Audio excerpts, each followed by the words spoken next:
Hey everyone, welcome and welcome back to my channel. So here is my another video lecture, that is disorders of the menstrual cycle. ठीक है, in previous lecture we have seen कि what is menstrual cycle, what are the phases. तो अब हम देखेंगे कि menstrual cycle में disorders क्या होते हैं. Disorders are basically that कि जो normal cycle चल रही है अगर उसमें कोई abruption आ रहा है, ठीक है, तो that is your disorder of menstrual cycle.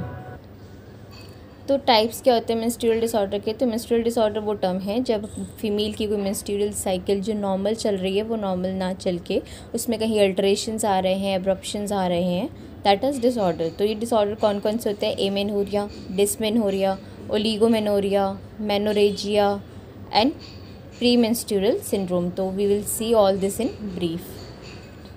तो first one is amenorrhoea. Amenorrhoea means की absence of normal menstrual cycle.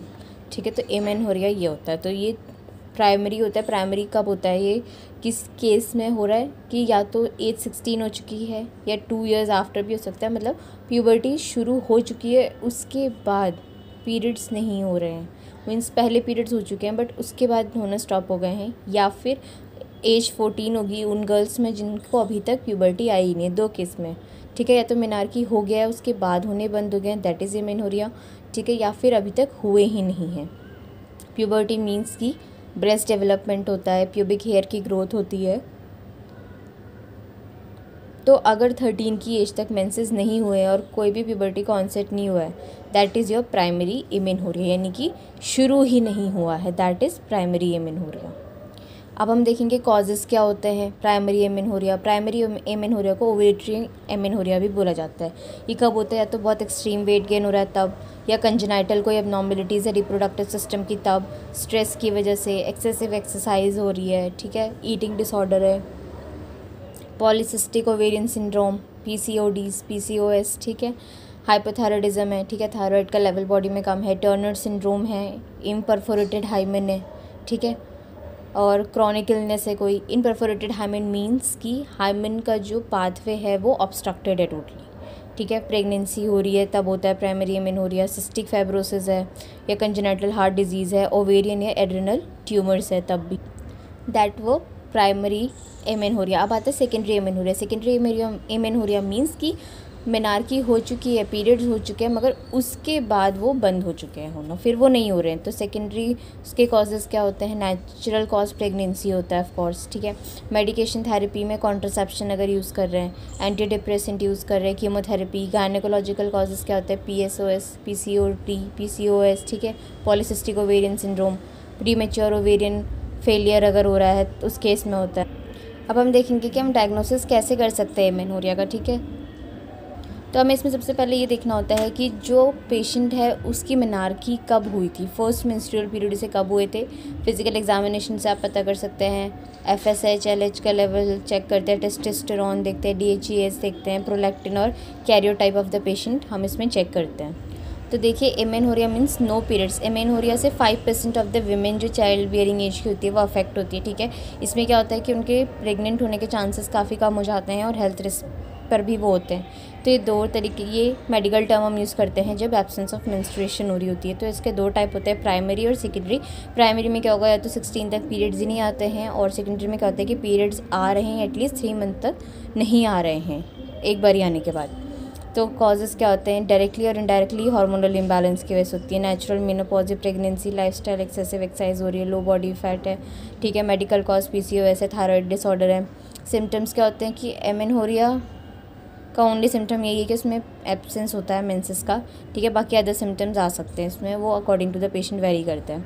Treatment क्या होता है कि हमारा मेन इसमें फोकस ये रहता है कि हम रूट कॉज को ट्रीट करें, ठीक है, हार्मोनल इम्बैलेंस को प्रमोट करें, ठीक है, कि वो ना हो आगे, और रीस्टोर करें पीरियड्स कैसे? लाइफस्टाइल एडजस्टमेंट करके, ठीक है, हर्बल सप्लीमेंट से, मेडिकेशन से, साइकोथेरेपी या फिर सर्जरी से.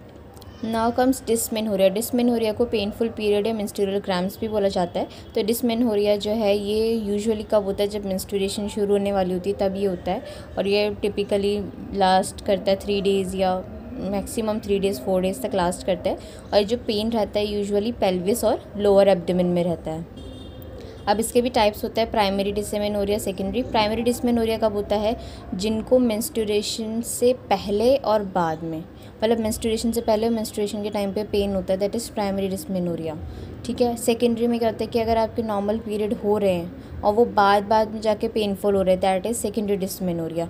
ये कंडीशन कब आती है? ये यूटेरस और हमारे पेल्विक ऑर्गन्स को अफेक्ट करती है।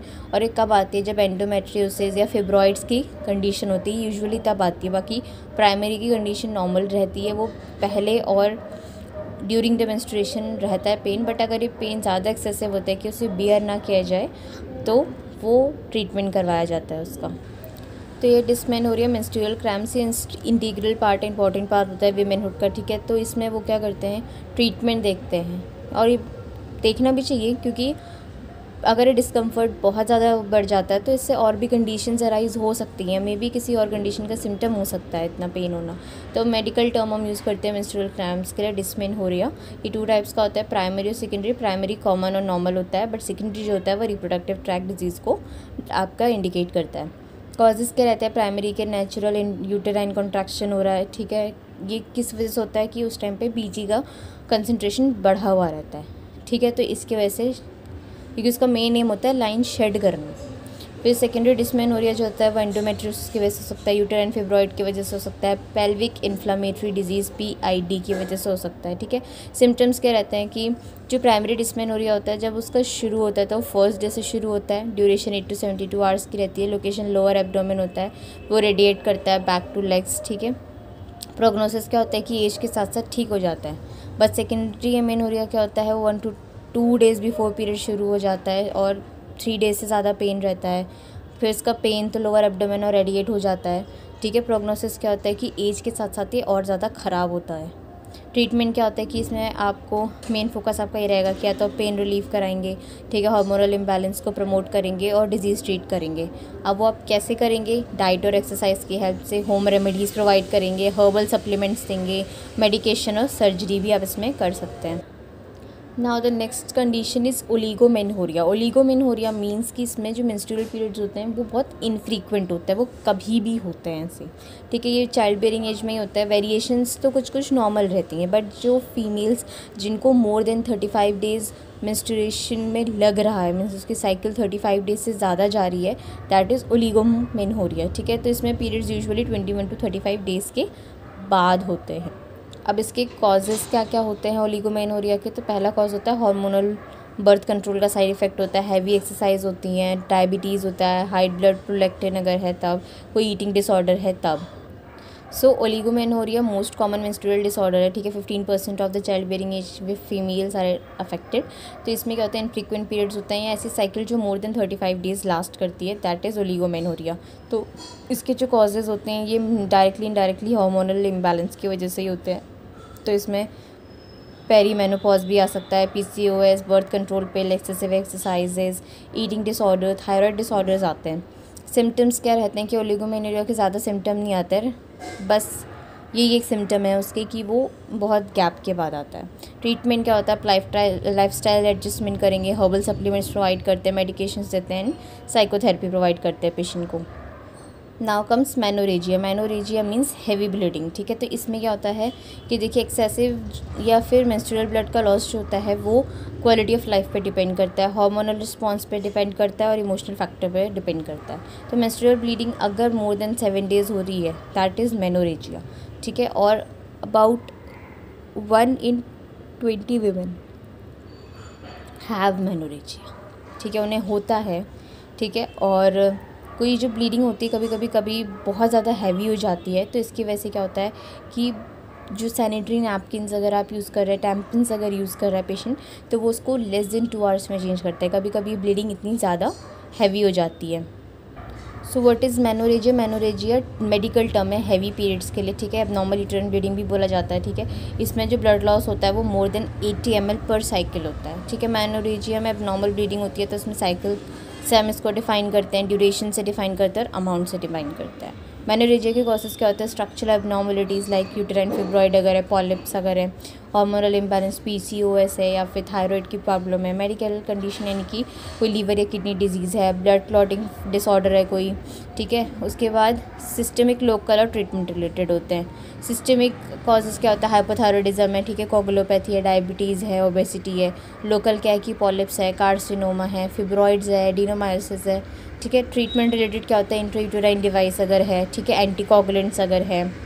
फिर कॉमन कॉजेज़ क्या रहते हैं कि ओव्यूलेटरी डिसफंक्शन अगर है, ठीक है, ब्लीडिंग डिसऑर्डर अगर है, यूटेराइन एडिनोमायोसिस अगर है, पेल्विक इन्फ्लेमेटरी डिजीज़ अगर है, यूटेराइन फिब्रॉइड है, यूटेराइन पॉलिप्स है, सर्वाइकल कैंसर है, एंडोमेट्रियल कैंसर है। तो मेनोरेजिया के सिम्टम्स क्या होते हैं, एनीमिया की कंडीशन आती है क्योंकि हैवी ब्लड लॉस होता है, ठीक है। उसके बाद फटीग की कंडीशन रहती है, शॉर्टनेस ऑफ ब्रेथ रहती है, ठीक है। उसके बाद हैवी फ्लो की वजह से पेशेंट जो होता है वो अपनी day to day life activities भी नहीं कर पाता है, वो रिस्ट्रिक्ट हो जाती हैं। And now comes pre menstrual syndrome, जिसको कि हम प्री मेंस्ट्रुअल डिस्फोरिक डिसऑर्डर भी बोलते हैं, PMDD। तो ये PMS जो होता है कंडीशन होती है, ये फीमेल को होती है। ये इसमें क्या होता है, जब मेंस्ट्रुअल साइकिल होने से पहले फीमेल के इमोशन, फिजिकल हेल्थ, बिहेवियर जो होते हैं वो चेंजेस आने लगते हैं उसमें, ठीक है। जनरली बिफोर द मेंसेस ही होता है, इसलिए प्री मेंस्ट्रुअल सिम्टम है, ठीक है। और ये बहुत common condition. Pre menstrual symptoms के साइंस क्या होते हैं कि बहुत सारे साइन एंड सिम्टम्स को आप देखने को आपको मिल सकते हैं और ये पर फीमेल वेरी करते हैं। जैसे कि एक्ने हो सकता है, स्वेलन या टेंडर ब्रेस्ट आपको देखने को मिल सकता है, टायर्ड फीलिंग होती है पेशेंट में, सोने में प्रॉब्लम होती है, अपसेट स्टमक होता है, ब्लोटिंग, कॉन्स्टिपेशन या डायरिया हो सकता है, हेडेक या बैक एक होता है, एपेटाइट चेंजेस होती हैं या फूड क्रेविंग्स होती हैं, जॉइंट या मसल पेन होता है, ट्रबल होता है, यानी कंसंट्रेशन या मेमोरी में प्रॉब्लम आती है, पेशेंट कंसंट्रेट नहीं कर पाता है उस टाइम, टेंशन रहती है, इरिटेबिलिटी रहती है, मूड स्विंग्स रहते हैं या क्राइंग स्पेल्स रहती हैं पेशेंट की। तो अब आप डायग्नोस कैसे कर सकते हैं PMDD को या PMS को, तो इसमें एटलीस्ट 5 सिम्टम्स प्रेजेंट रहते हैं in a week prior to the period. जो क्या होता है कि कुछ टाइम बाद जब पीरियड्स हो जाते हैं या शुरू हो जाते हैं तो ये कम होने लगते हैं। तो इनमें से सिम्टम्स एक प्रेजेंट होना ही चाहिए, जैसे कि सिग्निफिकेंट इमोशनल डिसरेगुलेशन, इसमें मूड स्विंग्स होते हैं या सडन सैडनेस या इंक्रीज सेंसिटिविटी या फिर सिग्निफिकेंट इरिटेबिलिटी आपको देखने को मिल रही है, पेशेंट में एंगर देखने को मिल रहा है या फिर रिलेशनशिप में कॉन्फ्लिक्ट बढ़ जाता है उस टाइम पे, फिर सिग्निफिकेंट डिप्रेशन देखने को मिल रहा है, फीलिंग ऑफ होपलेसनेस हो रही है फीलिंग पेशेंट को, सेल्फ हेटर्ड हो रहा है, ठीक है, और या तो एंजाइटी की फीलिंग आ रही है, टेंशन, या फिर बहुत ज़्यादा फीलिंग ऑन एज हो रहा है, ठीक है। अब इसमें क्या है, 1 और मोर मस्ट भी प्रेजेंट हो सकते हैं। और जैसे पहला कि यूजुअल एक्टिविटीज़ में इंटरेस्ट नहीं है, ठीक है, कंसंट्रेशन नहीं कर पा रहा है पेशेंट, फटीग हो रहा है, लो एनर्जी हो रही है, लिथार्जी हो रही है, ठीक है, एपेटाइट में चेंजेस आ रहे हैं, ओवर ईटिंग हो रही है, फूड क्रेविंग्स हो रही हैं, इंसोम्निया हाइपरसोम्निया हो रहा है, ठीक है। इंसोम्निया में नींद नहीं आती है, हाइपरसोम्निया में बहुत नींद आती है। और एक ऐसा सेंस हो रहा है कि ओवरवेल्म वाली फीलिंग आ रही है या आउट ऑफ कंट्रोल हो चुका हो या किसी चीज़ के तले में बहुत दब चुका हूँ ऐसी, ठीक है। उसके बाद फिजिकल सिम्टम जैसे ब्रेस्ट टेंडरनेस होती है, ब्लोटिंग होती है, वेट गेन होता है, मसल पेन होता है, ठीक है। ये सिम्टम्स क्या होते हैं, अगर आप स्कूल में हो या कहीं वर्क कर रहे हो या कोई सोशल एक्टिविटी या रिलेशनशिप में इनकी वजह से ये बहुत ज़्यादा ये फैक्टर्स होते हैं ना, अफेक्ट करते हैं, इंटरफेयर करते हैं। तो ये मोस्टली मेंस्ट्रुअल साइकिल के टाइम पे ही होते हैं। So thank you so much guys, this is the end of my video lecture. Hope you all found it useful, and if you have any queries please drop them in the comment section, and don't forget to like, subscribe and share my channel. Thank you so much, keep watching.